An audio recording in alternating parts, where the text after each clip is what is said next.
Southern Cameroonians, Ambazonians, my fellow countrymen and women.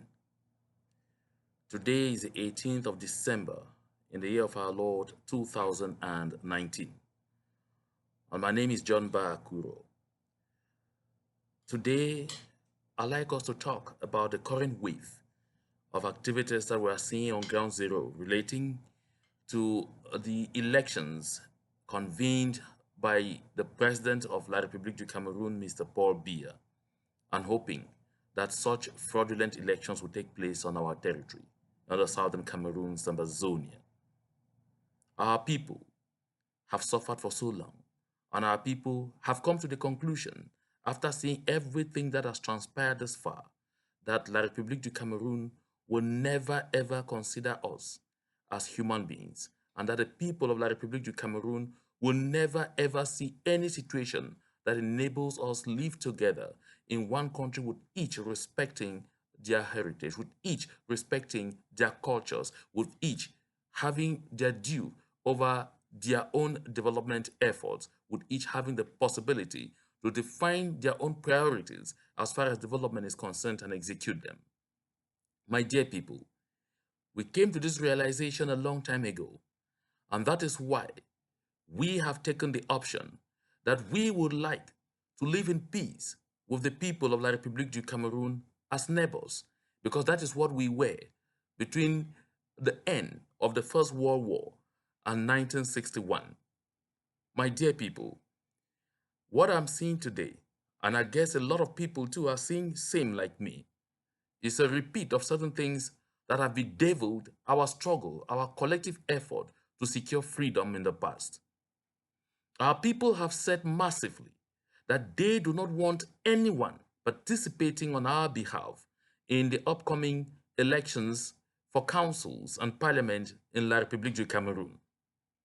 Our people have made this option very clear and have made their voices very loud in several circumstances.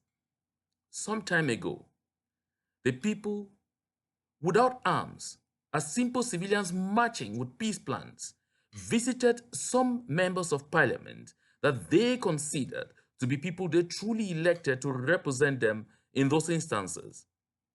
We all saw them in their thousands before the residence of Barrister Mbandam Joseph.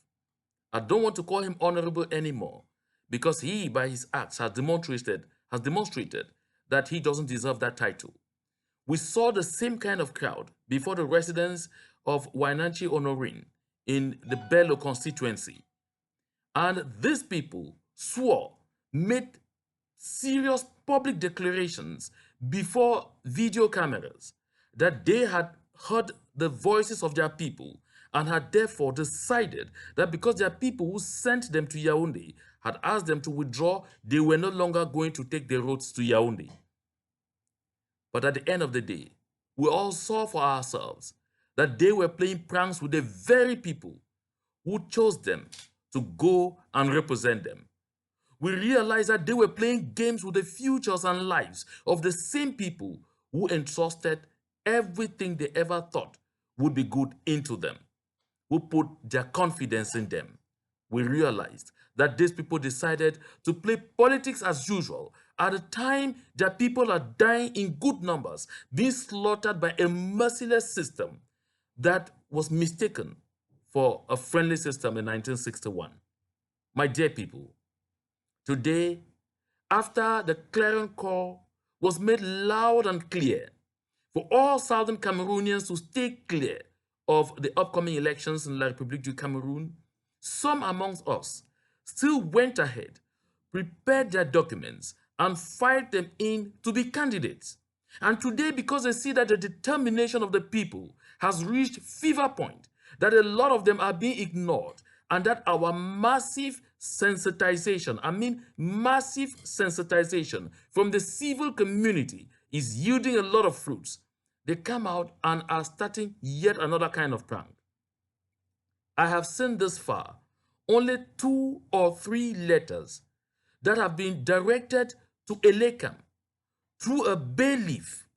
And these are the kind of letters that indicate the clear intention to do what you claim you are doing. That is, withdrawing from any form of participation in those fraudulent elections that are only meant to enslave our people once again. My dear people, all the audio messages I'm getting of people singing made this day or declared this day in Bangui, in is it Njikwa or Ngi, and all of those things, or wherever, to me, that is just noise. For those things to have any effect, we need to see letters duly addressed to ELECAM, and which letters have been addressed and deposited and served on ELECAM through the services of bailiffs. This is a clear indication, therefore, that these people will not renege on their words. That these people are not playing games and are not playing pranks with the lives of the people of the Southern Cameroons. Our people are dying in real time. This is not a movie. No. This is not a dream either. No. These people are not going to come back. They are dying and going for good. We see today in Kittiwum, the soldiers of La République du Cameroun are on a burning spree, burning down houses, that is in Bui Division, looting people's property, raping people's wives, raping our daughters. My dear people, and at the time this kind of thing is going on, some have the guts to tell us that they didn't seek their consent, and so they are only complaining from the little angles on where they are talking. This is the time for nobody. This is the time, I beg your pardon, that no one should play games with the people. This is the time more than ever before that you clearly take your side. You are either with the people or you are against us. I want to, by this message, send a very, very, very sound congratulations to all our foot soldiers.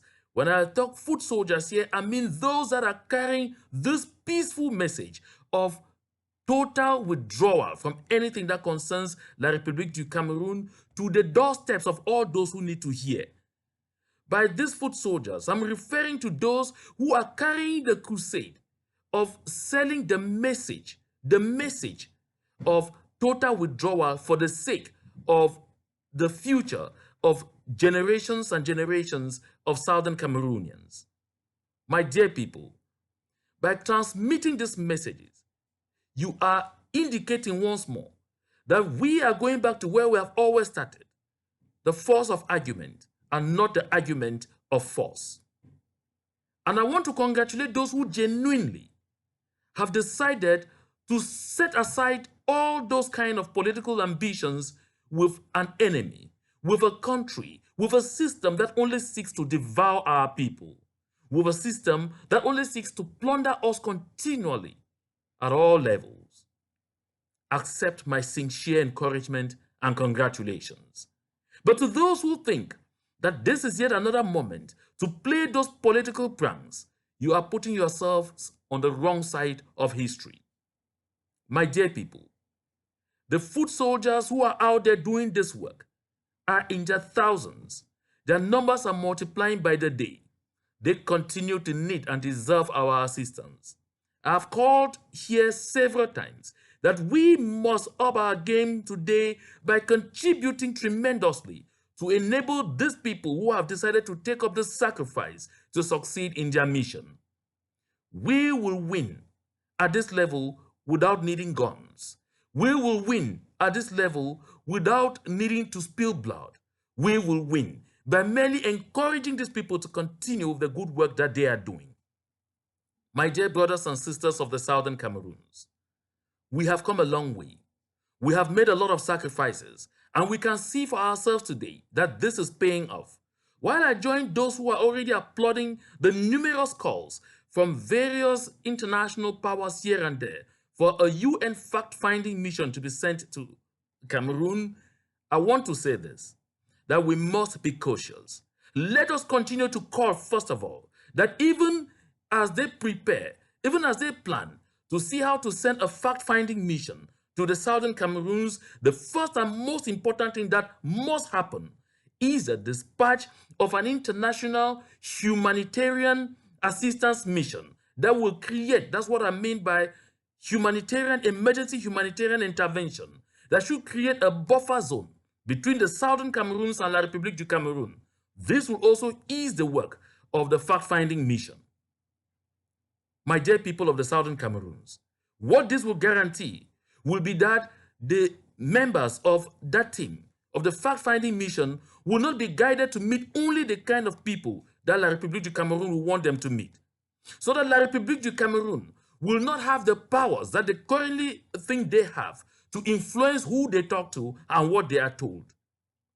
If indeed the international system is bent and determined and honest enough that they want to see a permanent resolution to this conflict, this is exactly what needs to be done.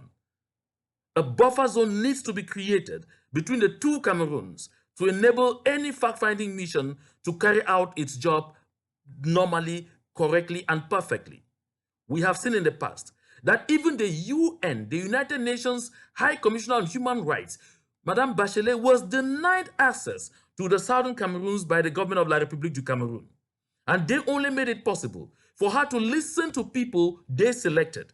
And as suspected, took a lot of time that they caused their defense minister to spend showing them videos, fake videos produced here and there, meant to derail their attention and meant to continue to manipulate on exactly what is happening on the ground.